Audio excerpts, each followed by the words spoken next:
जय माता दी दोस्तों, कैसे हैं आप।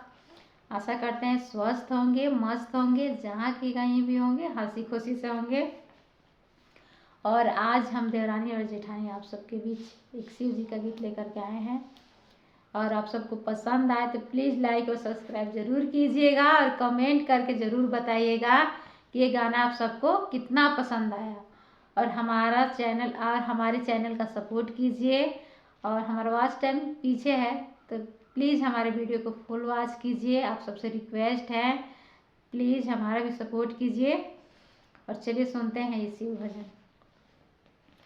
अपना भोल के जगावे गौर रनिया हो, चरनिया जलाबी दाबी के।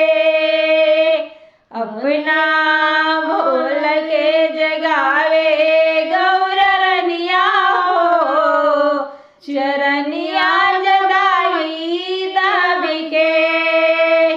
चरनिया जलाबी दाबी के। अपना भोल के जगावे गौर रनिया हो, चरनिया जलाबी दाबी के। मेवा से मिश्री भोल के मन ही न भावे, मेवा से मिश्री भोल के, मेवा से मिश्री भोल के मन ही न भावे, मेवा से मिश्री भोल के मन ही न भावे। भंगिया के गोला नीर छलिया हो, चरनिया जलाबी दाबी के। भंगिया के गोला नीर छलिया हो, चरनिया जलाबी दाबी के। अपना भोल के जगावे गौर रनिया हो, चरनिया दबा दाबी के। अपना भोल के जगावे गौर रनिया हो, चरनिया जबाई दाबी के। हाथे से घोड़ा भोल के मन ही न भावे, हाथे से घोड़ा भोल के मन ही न भावे।